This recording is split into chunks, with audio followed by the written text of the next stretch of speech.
মন্দিরে পুজো দিয়ে এসে তারপর জল শরবত খাওয়ার পর শরীর যেন একেবারে কাইল হয়ে পড়ছিল প্রচণ্ড গরমের জন্য। তবে একরকম কিছু বানিয়েই ফেলা যায়। ঘরে দেখলাম বেশ কিছু পটল আছে, তাকে একটু কেট মেরে কাটলাম।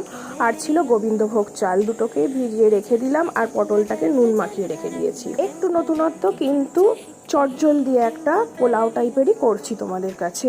আমি শনিবার দিন করেছিলাম, বেশ ভালো টেস্ট হয়েছিল। কিন্তু চাল আর পটলের ব্যবস্থা করার পর একটা মিক্সি বাটিতে কাঁচা লঙ্কা, শুকনো লঙ্কা, গোটা জিরে, গোটা ধনে, মৌরি, আদা কুচি আর অল্প একটু জল দিয়ে ভালো করে পেস্ট বানিয়ে নিয়েছি। তবে এটা একটু ক্রাঞ্চি থাকবে, একদম মিহি পেস্ট দরকার নেই।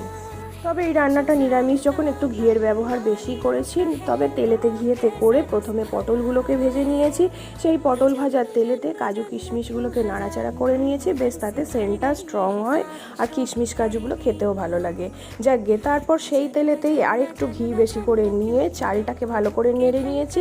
চালের গন্ধটার সাথে গরম মশলার গন্ধটা টিকে থাকার জন্য গোটা গরম মশলা আর গোটা মরিচ দিয়েছি।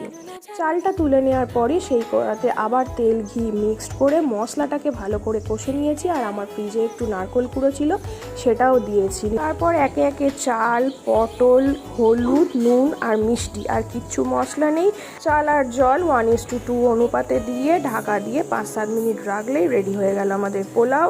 তবে একটু রেস্টিং টাইম দিয়েছিলাম ঝুড়ো ঝুড়ো হওয়ার জন্য। আর সাথে ছিল পাঁপড় ভাজা আর চাটনি।